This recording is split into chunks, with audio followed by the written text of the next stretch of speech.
In this video, we're going to be talking about absolute value inequalities and solving for them when you have the less than sign. So this specifically means whenever you have an inequality that has the less than or the sign that's facing away from the absolute value sign. So if this is the absolute value, notice that it's facing away.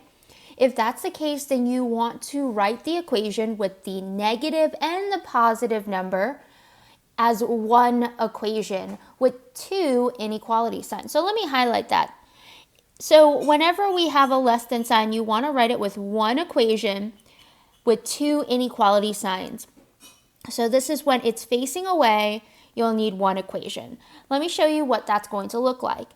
At first, when you take a look at this inequality, you would split this up as x is less than or equal to 3. And then you would write the other one as x compared to negative 3, but you would face it towards the x. But when you really think about the graph, let's look at the graph of what this would end up being. You would plot your negative 3 and your positive 3. So when we're looking at this guy here where it says x is less than or equal to 3, if x is less than or equal to 3, that means we have to shade this direction, right, towards the left, because these are numbers that are less than 3.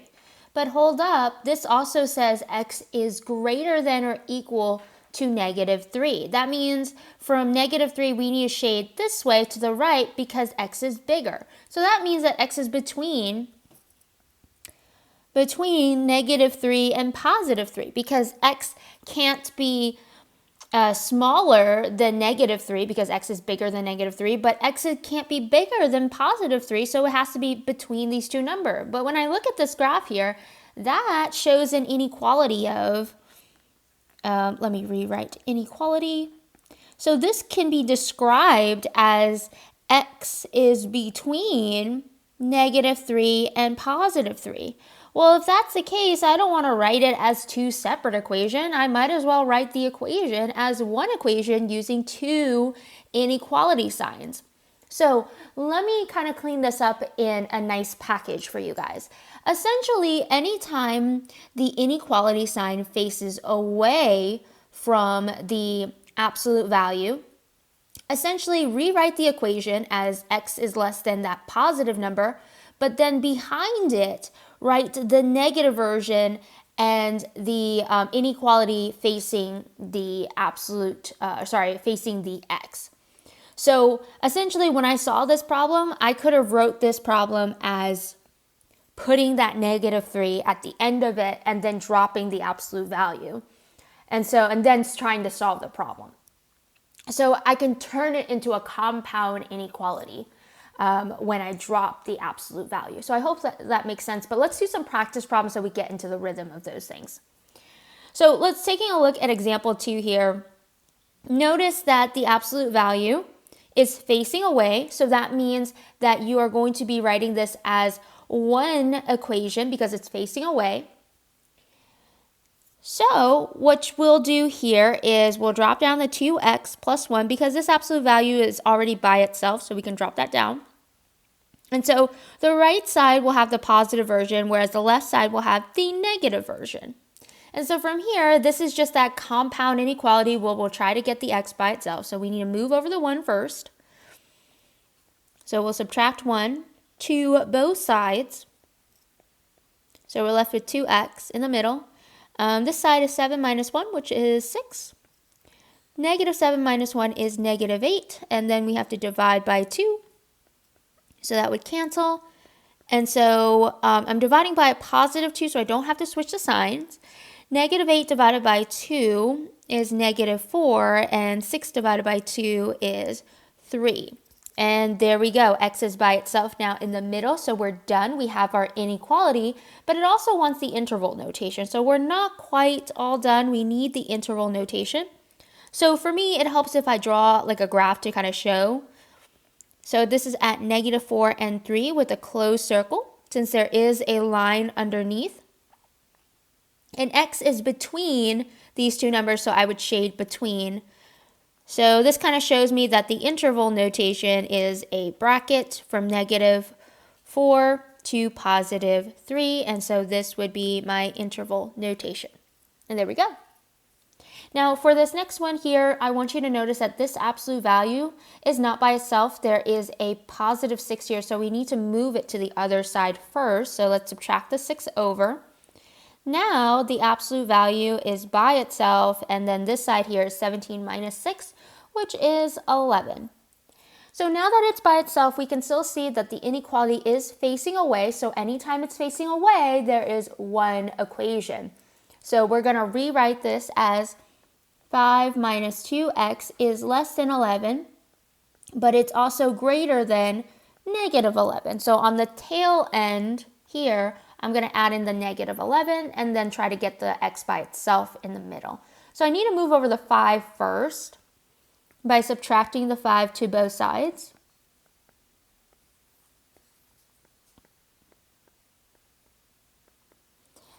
So this side, negative 11 minus 5 gives me negative 16, and 11 minus 5 gives me 6. And so from here, I need to divide by negative 2, but hold up, I'm dividing by a negative 2, so guess what? The signs will switch.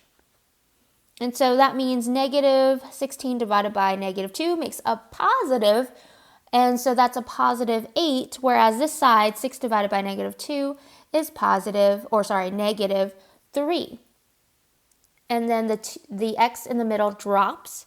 And so from here, I can see, okay, so this is now facing this way, but that's okay. So this is my inequality. And I'm going to draw a graph to just better understand what the intervals would end up being. And again, there's lines underneath, so I do need a closed circle.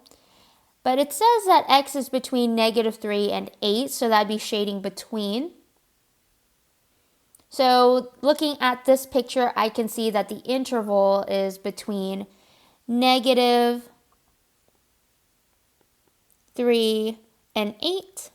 And so that would be my interval notation. So I want to explain one more concept, and it's the idea that if you have an absolute value inequality, when you compare it with the negative numbers, you get into wonky situation. So before I get into there, let's understand some basic concepts.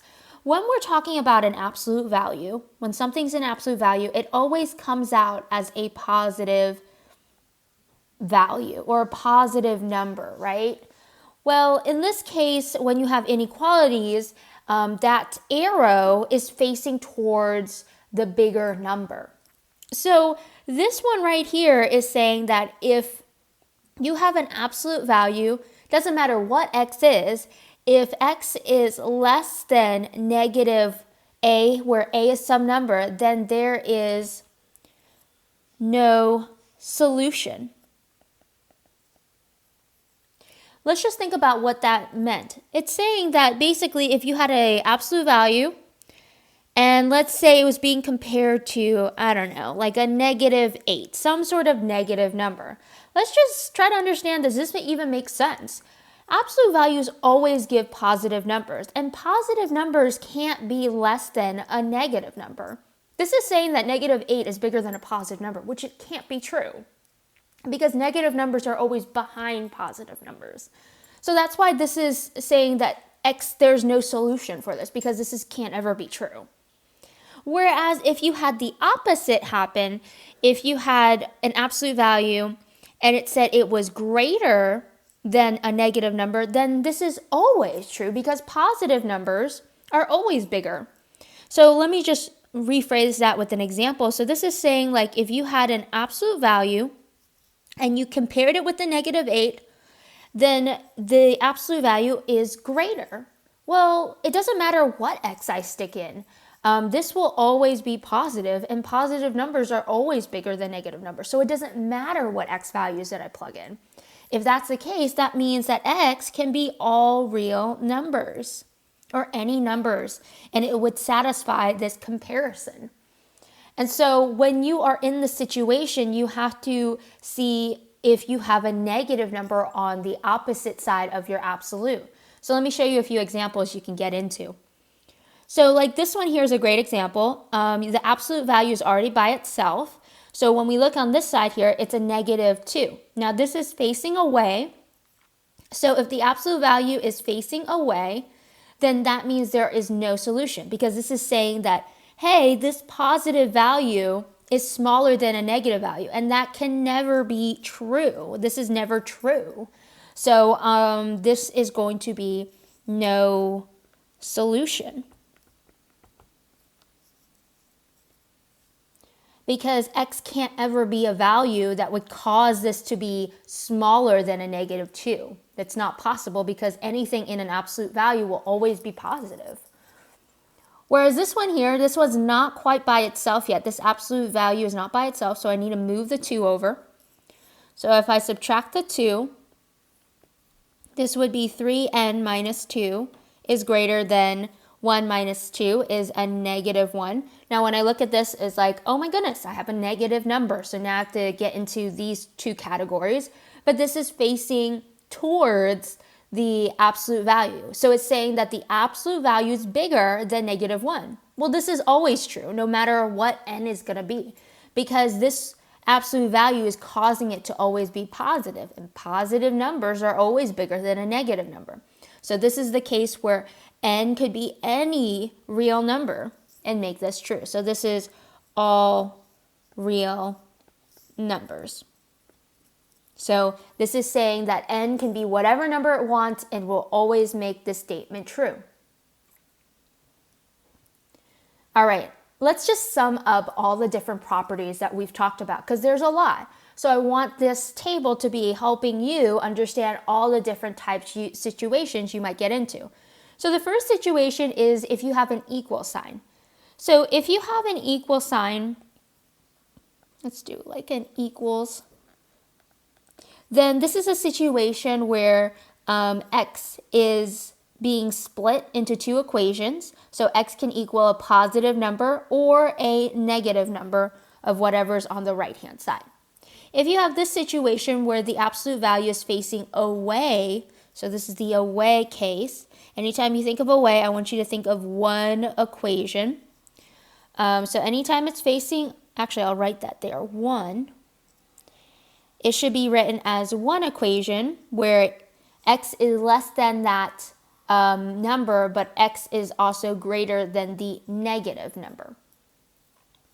When it's facing towards, if the inequality is facing towards, think of how towards it's spelled. It kind of looks like 2. So there's going to be 2 separate equations where x can be greater than that number, the positive value, or x could be less than the negative value. And the last two cases are the weird ones. If you have a negative value that it's being compared with, if it's facing away, that can't ever be true, because absolute values are always bigger than a negative value. So this is the no solution. No solution. If it is a negative value saying that the absolute value is always bigger than a negative value, well, this is always true, and x can be whatever number it needs to be. So this is all real numbers.